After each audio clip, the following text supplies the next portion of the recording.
Hey, welcome back guys. Great to see you here again. Look, today as a DaVinci Resolve quick tip, I thought what we'd do is have a look at taking some simple HD footage from a camera like an EOS R. Now this could be from any camera. It doesn't have to be from a Canon camera. It could even be from a Blackmagic camera. And I want to look at upscaling it the correct way in DaVinci Resolve using Superscale. So this is today's quick tip. Let's go.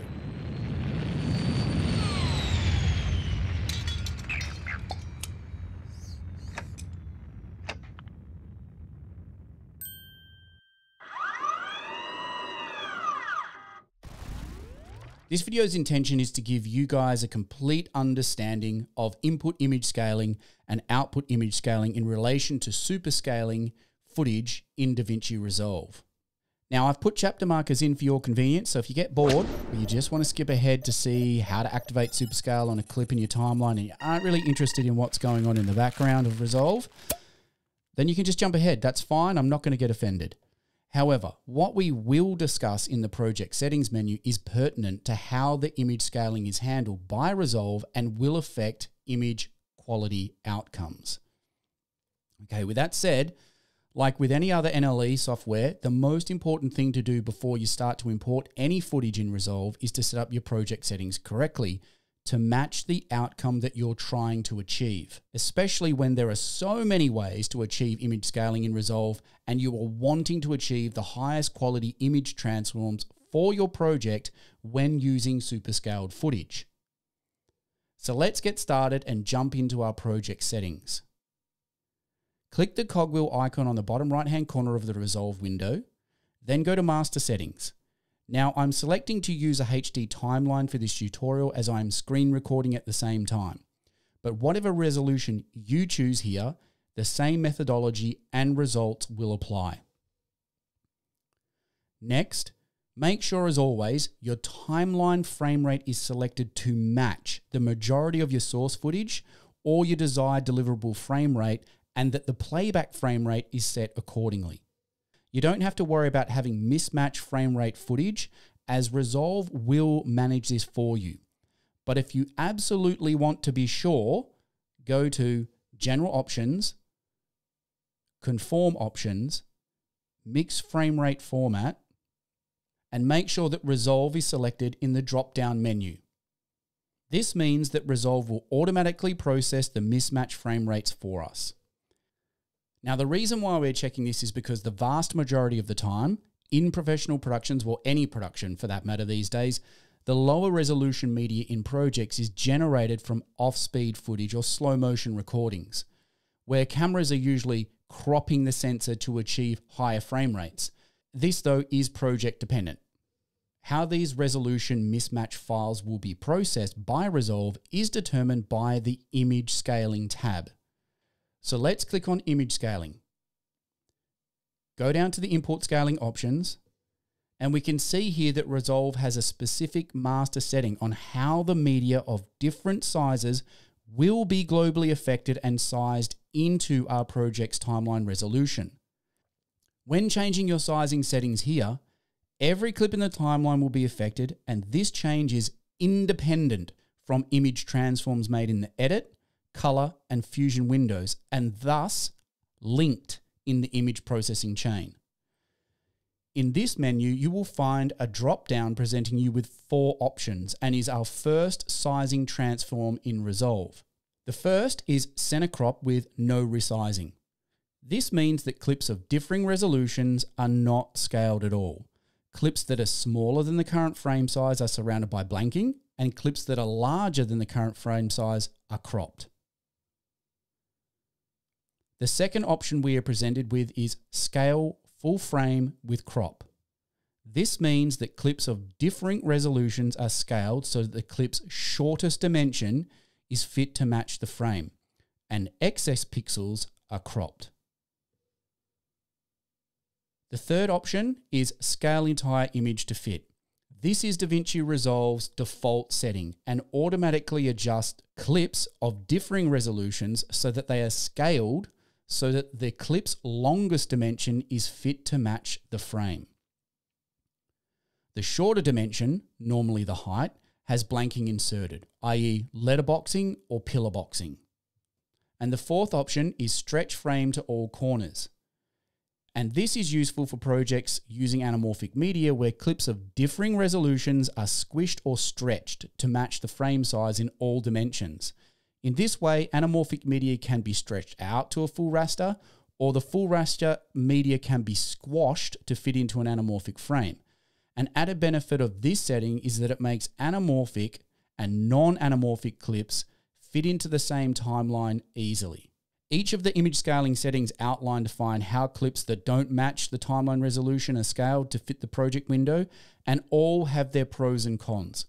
It really is dependent on A, the source footage, and B, the extent to which footage is resolution mismatched in relation to the master project resolution settings, and C, how you are wanting to use the media in the project. For the vast majority of my projects, I use the Resolve default scale image to fit, and I normally leave the rest of the settings here at the default, unless I see something in the edit or grade that requires tweaking, like possibly the resize filter and whether it is set to sharper or smoother or one of the other options.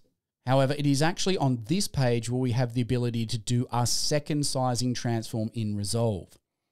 We actually have the ability to uncheck the match timeline settings box and enter a custom setting in the output setting menu. This means if you're wanting to mismatch the input resolution with the output resolution, for example, you may have shot a project in 1080p and like to upres the final media to 4K like I am doing in this video. Now this won't actually affect my timeline. My timeline will still be working in 1080 for speed, but everything will be upscaled to 4K on export. This will, however, not be superscaled unless you check this checkbox here. My advice to you would be, do not activate superscale here, as it will affect your timeline and your ability to edit in real time drastically. Another way you could use this method of upscaling is to import your media. Let's say it's 1080. Set your timeline to 4K, then select scale to fit image in your mismatch resolution settings, and then in your output settings choose match timeline settings. You are now editing 1080p upscaled by Resolve in a 4K timeline. Be aware though that this method may yield softer images as it is not superscaled footage, and the results will vary depending on any optical sizing transforms applied in the edit, color or fusion tabs. This method will also not slow your machine down unless you select superscale in the project settings window. If this was the case, I would advise to complete your edit, grade and VFX, and when ready for export, then select superscale, add the settings you would like, and then let the rendering of all the media from 1080 to 4K be rendered at the same time after you have completed your work. This will obviously result in a much longer render time, but allow you to work in real time, which in my humble opinion is far more important. Now that we have an understanding of the first two scaling methods and how they are affecting the media, the timeline and our workflow, we can now address the other three main ways in which Resolve can be used to upscale your footage and how the final three methods yield very different results. The third method is straightforward. Inside your standard timeline in the edit window, you go to your inspector and just simply zoom in on the footage. This is known as a sizing transform and is akin to the traditional optical blow-up. It's the fastest way to change the size of your footage. Say you want to do a punch-in on a shot, say from a mid to a close-up. This method does have advantages as it's quick to do, normally won't slow your system down, it's not processor intensive, therefore it won't slow down your exports and is more of a what you see is what you get and doesn't require further image quality tweaking. However, the drawbacks with this method are it's not the most effective way to maintain picture quality, and it is really only an effective workflow when downscaling high resolution footage into a lower resolution timeline, like 8K to 4K, 4K to 1080, and so on, or upscaling media of the same resolution inside a timeline of the same resolution. So it begs the question, why does Resolve work like this? Well, Resolve operates like this because the resolution of a clip is entirely dependent on the resolution that was selected when that media was shot or rendered out of a compositing, VFX, or 3D application. Once a piece of media has been created, the native resolution of that clip cannot be changed. And to maintain the ideal amount of sharpness for that clip, you need to make sure that whatever transforms you apply to resize that clip, that you mustn't zoom into that clip more than 10 to 20% over its native resolution, if even that. Otherwise, the image will visibly soften. Which is exactly what happens to any clip of any resolution in a timeline of the same resolution when blown up and not superscaled past this threshold. This is because, regardless of the transform and sizing parameters used to alter a clip, Resolve uses only the full resolution of a clip's native source media for any resized transform. And this is why there are commonplace practices established in our industry worldwide, like shooting in a high resolution and downscaling it to the final media's specified aspect ratio and deliverable resolution requirements, especially for projects that involve heavy VFX. However, DaVinci Resolve provides us a fourth method for resizing media via the advanced Superscale image processing in the clip attributes of every video and image clip that make it possible to resize clips beyond their native resolution while maintaining perceptible sharpness of a clip that's still within its native resolution. And it works really, really well. You can access this method by right-clicking on the media in either the media pool, the edit, color, or fusion tabs. However, to reiterate, the way in which your project input scaling settings are saved will determine the outcome. This is why we spent the time at the beginning of the video to understand and set the project settings accordingly for our project, because we now know what we will achieve from the end result for the desired resolution upscale.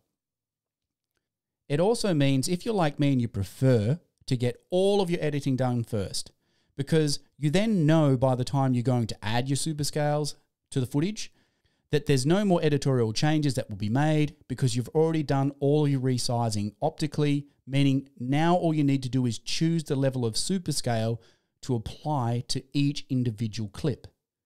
And this is why I prefer this method, because it's clip-based, not project input scaling based or export scaling based, meaning I gain even more control over the superscale options I can use, because each clip becomes affected by the superscale independently from the timeline, but is still constrained by the project settings. For example, let's take this 1080p clip in a 1080 timeline. Here in the edit page, I'd like to do a punch-in shot from close-up to extreme close-up. First, I make the edit, then in the Inspector tab, I perform my optical transform. Once happy, right-click on the media and select Clip Attributes, and then select Superscale. As I have punched in on my shot, I need it to look a little bit sharper because it has softened from the transform resizing. I'm going to apply one of the three options. For this clip, I think I'll choose 2 times superscale, but retain my 1080 timeline. And I'm going to leave the settings at medium sharpness, and I'm going to change the noise reduction to low, and then clean it up in the grade if required to save on processing power. So 2 times 1080 is 2160, being 4K, right? Well, not exactly. Effectively, Resolve produces an end result of a 1080 clip upscaled to 4K, then down-res back into a 1080p timeline without actually rendering out a separate 4K native clip. All the processing is being done on the fly and explains to us why this is such a processor-intensive scaling to apply in Resolve. And as the clip's native resolution is 1080, Resolve's algorithm is constrained to this native resolution and therefore limits the quality of the results. If my timeline settings were changed from 1080p to 4K in my master timeline settings, then Resolve would actually yield the same result and perceived sharpness as the 1080p timeline. To get more perceived sharpness, I would need the same clip in 4K resolution, then perform the same sizing transform required in a 1080 timeline in a 4K which is our fifth method of resizing in Resolve. So this begs the question, can we increase the source resolution of files in Resolve to get better superscaling results? And the answer is yes. Unlike using one of the numerous scaling options in the Edit, Fusion, or Color pages, Superscale can actually be used to increase the source resolution of the clip being processed, which means that the clip will have more pixels than it did before, and it will therefore be more processor intensive to work with than before. You can do this by creating what's known as Stringouts. Stringouts can be either individual clips or a series of clips that are placed into a separate timeline. Say 1080 clips placed into a 2160 timeline and then batch rendered out using the Superscale algorithm inside Resolve to generate new media files, which once rendered will have the native resolution of 4K. Therefore, when those clips are brought back into our native 1080 timeline, they could either not be scaled to fit or scaled to fit and then sizing transformed to the desired frame size. This method will make your 1080 timeline punch-in shots look much sharper, as they are now true 4K shots being downscaled into a 1080 timeline. This would also mean that our newly rendered 4K versions of this clip in a 4K timeline would superscale at a native resolution of 2160, not 1080, and therefore sizing transforms applied would be based on the clip's upscaled resolution of 2160 instead of 1080p. This will also mean that you don't need to optimize the superscaled media in your timeline or cache the clips in some way because you have already pre-rendered them via the stringout. In all cases, downscaling the resolution of media into a lower resolution timeline should obtain the most pleasing results. However, there are significant gains that can be made by upscaling lower resolution footage into higher resolution projects, as we have shown. So what are the downsides of superscaling in Resolve? First, to achieve the best results and the highest quality, you really do need to generate new media via stringouts, effectively creating higher resolution media which will give you larger file sizes. They'll take time to render, and they'll also take up a lot of additional disk space. Second, and this is most likely the most significant for most users, activating Superscale will kill real-time playback. It's a super processor intensive task, and it will make most systems lag in all operations unless optimized or cached in some way, which is why I have a very specific workflow when it comes to superscaling. Third, when not creating stringouts, every instance of every clip that is chosen for superscaling will be affected even if you don't want them to be. This is why I also think the match timeline settings is also important to leave on.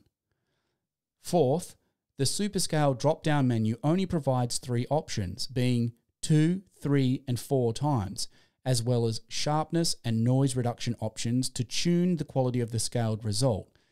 These parameters are in fixed increments, and you cannot apply Superscale in variable amounts. While selecting one of these options enables DaVinci Resolve to use advanced algorithms to improve the appearance of image detail, when enlarging clips by a significant amount, you may find that sharpness and noise reduction may ameliorate each other. For example, raising sharpness may increase noise, and raising noise reduction may reduce sharpness.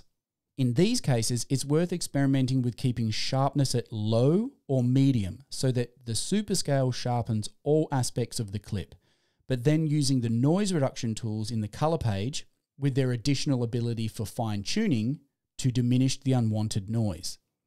To summarize, there are many factors that will determine the end result, like how the footage was shot and how it is used in the edit will determine how the Superscale settings that you finally choose are applied, and therefore how much processing your computer will need to render the upscale to a pleasing result and how you actually achieve that within Resolve. Therefore, Superscale, while incredibly useful, is a processor-intensive operation. So you have to be aware that turning this on will likely prevent real-time playback. Optimizing the media for clips in which you've enabled Superscale will give you real-time playback, but it will also bake in the Superscale effect into the clip. So in simple terms, superscaling has massive benefits over the standalone optical transforms in terms of image quality, but it will really slow your system down. For the most part, it's definitely worth doing, especially on shots of the same or lesser resolution of the project timeline. And with that, you can see the real world benefits of not only superscaling your footage, no matter the camera it was shot on or its native resolution. If you'd like to see more Resolve tutorials in the future, consider subscribing. That's it for me now, guys. I'll see you in the next one. Bye for now.